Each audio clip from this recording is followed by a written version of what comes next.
Hi friends, welcome back to Arc Tutorials. This is JavaScript Top 40 One-Liner series.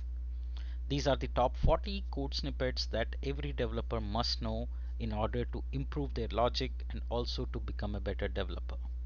In today's episode, the code snippet we'll see is to check if a given number is an odd or an even number.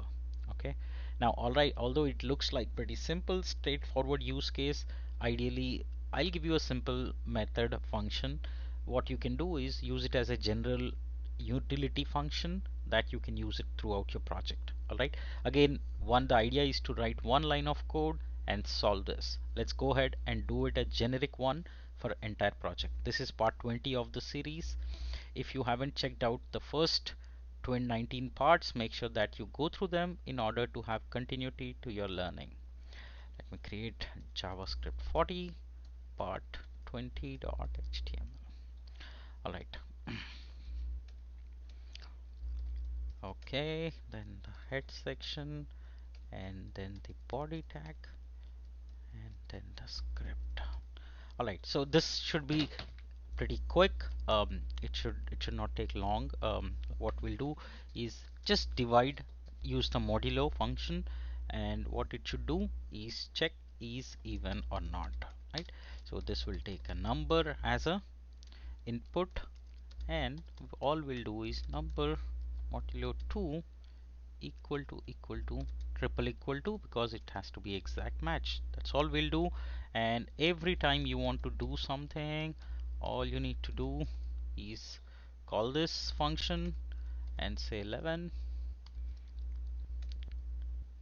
8, any number of times you want to use, you can do that. Say -2. Okay, now let's do a run on these three values. Okay, open it in your browser of your choice. Again, I do it every time to show you how to go to inspect element. That's why. So you can see here false, true, true, because the first value is odd, so it is giving false. The next two are true. Okay, so even -2 is even number, though it is negative, but it is still even. Okay, so this is how you can find out whether a given number is even or odd. All right, and like I said, it's a utility function. You can use it in your global function file and use it. Right, the idea is to give small code snippets, one line code snippets that you can learn and start using them and become better developer by improving your logic. All right, that's the goal of this series. I hope you're enjoying this series. Let's meet in the next episode, part 21.